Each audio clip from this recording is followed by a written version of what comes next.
So, Assalamualaikum, hello everybody. Hope you're all okay. Actually, in this video, I'm gonna be introducing me, and yeah, let's go. First of all, I am a first-year dentist, and I will try as much as I can to explain and to record all the courses that I will take, all the classes and so on, and put them on YouTube if anyone wants to listen to them again or something. Actually, maybe we will start in this video my first lesson or my first lecture. Actually, my first lecture was actually about biochemistry. So it was a little bit easy, not a little. It was a quite easy lesson. I felt that most of these informations, like I know, actually they are like only one page of the book, but no problem, it's okay. So actually in the first biochemistry lesson, we took that, as we all know, the human body must contain an amount of water inside it. So this ratio actually, or this percentage actually ranges from 50 to 95%, and in an adult human body it is only 56% of the total whatever rest found in our body. These 56% actually divides into two main fluids: the intracellular fluids, ICF, and the extracellular fluid, the ECF. The intracellular fluid, from its name, it means just that the water or that fluid is found inside the cell itself. And this intracellular fluid actually represents about 2/3 of those 56%. Okay, so in numbers, it represents about 37.6%. And this intracellular fluid actually consists of potassium K, phosphate, and magnesium. Okay, so this is for the ICF only. For the extracellular fluid, which is ECF, it only represents the last 1/3, or the remaining 1/3 of the fluid found in our body. So from its name too, you can know that the extracellular fluid actually is just only found outside the cell itself. So like you have cells that make tissue, that make then an organ.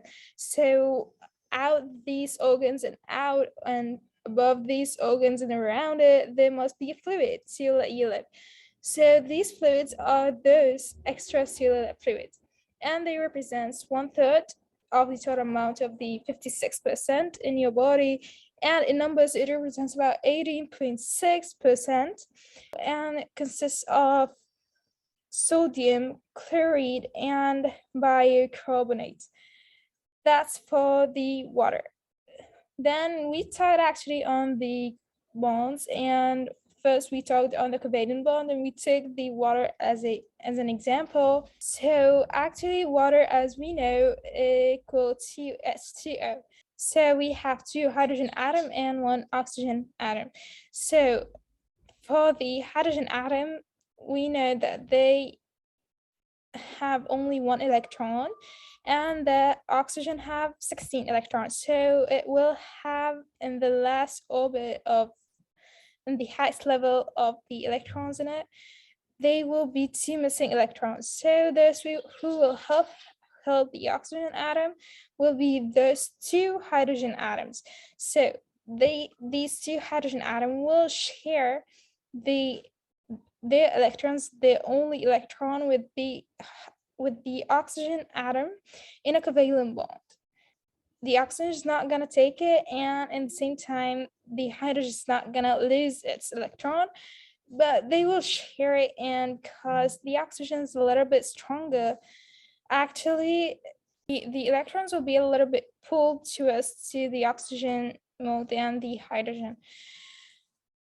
And then because the oxygen is the bad guy who took the electrons, so it will get a negative like mark or tag, and it will be called an anion. Okay, the anion is the bad guy who took or who take the electrons from other atoms. And thanks for hydrogen as a good atom, it will give and it will share its electron, and for that he will take a positive mark, okay, positive degree, and he will be the cation, the good guy. Okay, and after these positive and negative, we will have these two ions, and then the oxygen will be considered as a partially negative because he took the electrons, and the hydrogen will be considered as a positive, partially positive because he shared. Not a total positive because he didn't give it, and not a total negative because the oxygen didn't take it for like totally, not a totally, just they shared it.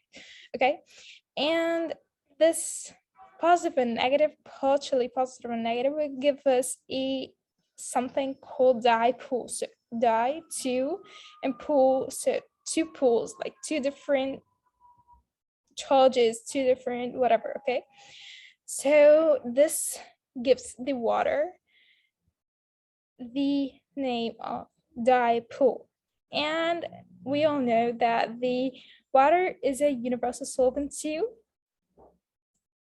and that's it. So actually for the non-covalent bonds, we have four types. First, we have the hydrogen bond. Second, we have the ionic bonds. Third, we have the van der Waals interactions. And fourth, we have the hydrophobic interactions. Of course, we know that the hydrogen bonds are found between the C and G, cytosine and guanine, and between the thymine and the adenine. So between the G and C, we have a triple bond, hydrogen bond, and between the T and A, we have just two hydrogen bond. Okay, so as the hydrogen bond increases, the melting point and the boiling point actually increases because the hydrogen bond help that thing to not be separated easily, and so on. Actually, the hydrogen bond plays a very important role in the boiling point, as we said, and in the melting point too, and that the first point. And the second point, it actually plays a very important role in the surface tension and how it will stay strong like this. Okay, third, in the viscosity. Okay, we didn't enter in that too much, so I do not have more information than this right now. Actually, the hydrogen bond depends on a hydrogen donor and a hydrogen acceptor. The hydrogen acceptor must have a weak attaching to the electrons. Okay, that's for the hydrogen bond. Second, we will enter on to the ionic bond. The ionic bond actually occurs between two opposite charged groups. So if you have like positive group and negative group, you must know that there must be an ionic bond. Okay, so the ionic bond is called to a electrostatic bond or electrostatic force. Okay, the ionic bond depends on not sharing, but it depends on giving electrons and accepting electrons. Okay, not like covalent. So the third type is van der Waals reactions.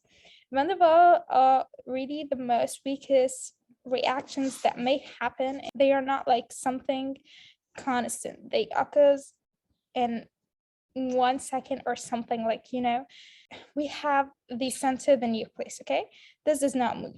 We have the electrons around the nucleus, so these electrons actually move. So if we have two different atoms and the electrons are moving, and then in 1 second, if the electrons moved in a way that all the electrons of one atom are collected at one point, and toward it there is the nucleus at the another electrons of the another atom is at that pole at the another pole. So this lead the electrons to like be attracted to the nucleus of the another atom, and then the van der Waals interactions up. That's the van der Waals.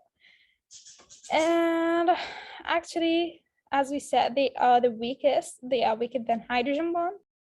And lastly, we have the hydrophobic interactions. The hydrophobic interactions from its name mean that they all hate the water. So they love anything except water, anything but not water. Okay, so if we have like anything, so in a water molecule inside, they like just get rid of that water molecule immediately and collide together and unite together, not because they like love each other and something. No, it just occurs like this because they unite to get rid of that water molecule.